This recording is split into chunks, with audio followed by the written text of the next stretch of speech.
নমস্কার, আপনারা দেখছেন এখন দাসপুর বার্তা। দাসপুরের বড় শিমুলিয়া জনপদে চাইল্ড ম্যারেজ ফ্রি ইন্ডিয়া গঠনের ডাক। 5ই ডিসেম্বর বৃহস্পতিবার নোবেল লরেট কৈলাস সত্যার্থী পরিচালিত দিল্লি শক্তি বাহিনী ও কোশি লোকমঞ্চের পশ্চিম মেদিনীপুর জেলা শাখার কোঅর্ডিনেটর মল্লিকা পালের তত্ত্বাবধানে ফিল্ড ওয়ার্কার শ্রীকান্ত কদমের উদ্যোগে হল বাল্য বিবাহ মুক্ত ভারত গড়ার প্রচার অভিযান।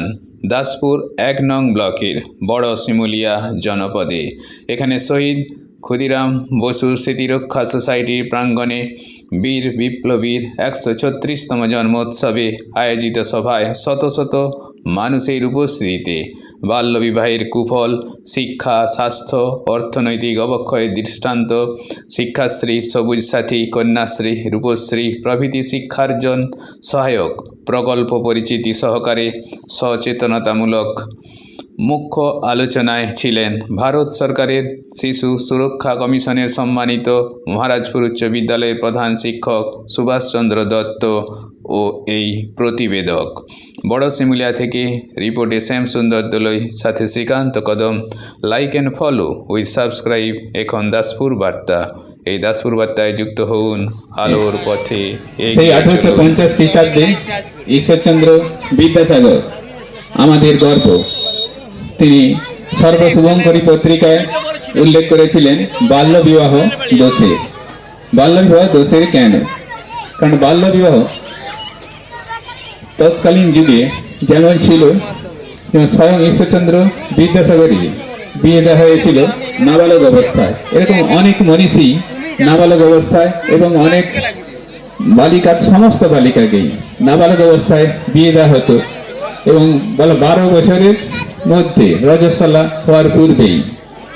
কিন্তু আজ আমরা অনেক শিক্ষা, দীক্ষা এবং স্বাস্থ্য বিষয়ে অনেক সচেতন হয়েছি। আমরা জানি একটা গাছ সুস্থ সবল হলে তবেই ফুল ফল দিতে পারে, অন্যথায় কৃত্রিমভাবেও যদি সেই গাছ থেকে ফুল ফল আনা হয় তাহলে সেই ফল টেকসই হয় না।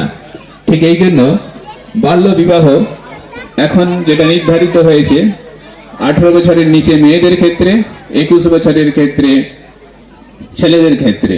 কারণ মেয়েরা একটু আগে ম্যাচিওর হয়ে যায়, তাই তাদের ক্ষেত্রে 18 করা হয়েছে। তাই বাল্য বিবাহ দোষের কেন? বাল্যকালটা শিক্ষা অর্জনের সময়, স্বাস্থ্য গঠনের সময়। তাই এই সময় যদি বিয়ের পিঁড়িতে বসে তাহলে তার শিক্ষা, স্বাস্থ্য থেকে সে বঞ্চিত হবে এবং এর অর্থ আমাদের সমাজ, আমাদের পরিবার, এই দেশ উপযুক্ত সম্পদ পাবে না। ঠিক এই জন্যই বাল্যবিবাহ রোধের চেষ্টা সেই অতীতকাল থেকে এখনো চলছে। বর্তমানে মোবাইলের যোগাযোগে আরো বেশি বেশি করে বাল্যবিবাহ। মেদিনীপুরের বীরসিংহ গ্রামে জন্মেছিলেন পণ্ডিত ঈশ্বরচন্দ্র বিদ্যাসাগর মহাশয়।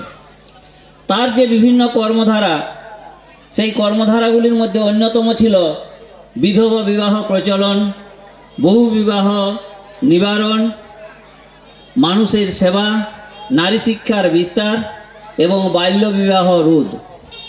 তা বর্তমান সমাজ ব্যবস্থায় অনেক কিছুই পরিবর্তন হয়েছে। অতীতে আইন করেই ব্যবস্থাগুলো হয়েছে, কিন্তু তার জীবদ্দশায় যে জিনিসটা তিনি করতে চেয়েছিলেন, করার চেষ্টা করেছিলেন, সেটি পরবর্তীকালে আইনে পরিণত হয়েছে। কিন্তু সমাজে এখনও সেই কুপ্রথা চলছে। তার রোধ করার জন্য আমাদের সবাইকে সচেষ্ট হতে হবে। সেটি হলো বাল্যবিবাহ।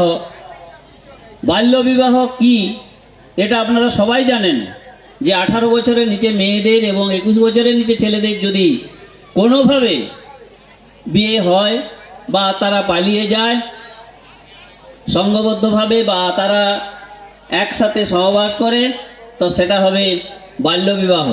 এই বাল্যবিবাহ সম্পর্কে কঠোর আইনের ব্যবস্থা রয়েছে।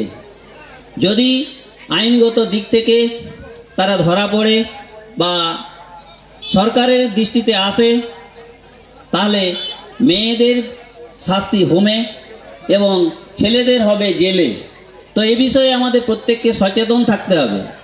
শুধু শাস্তি হলেই হবে না, তারা তো শাস্তি পাবে, কিন্তু সমাজ যে অবক্ষয়ের দিকে এগিয়ে যাবে তার জন্য এটা রোধ করা আমাদের প্রত্যেকের প্রয়োজন। আমি নিজে সুস্থ থাকলে সমাজ সুস্থ নয়, পাশের সবাই যদি সুস্থ থাকে তবেই সমাজ সুস্থ। এই চিন্তাধারাটা আমাদের আনতে হবে। আমরা যারা শিক্ষিত মানুষ, যারা বুঝি, তারা আমাদের ছেলে মেয়েদের বা আত্মীয় স্বজনের বিষয়ে বলছি যে 18 বছরের পরে মেয়েদের বিবাহ দেব এবং ছেলেদেরও একটা নির্দিষ্ট সময়ে বিবাহ দেব।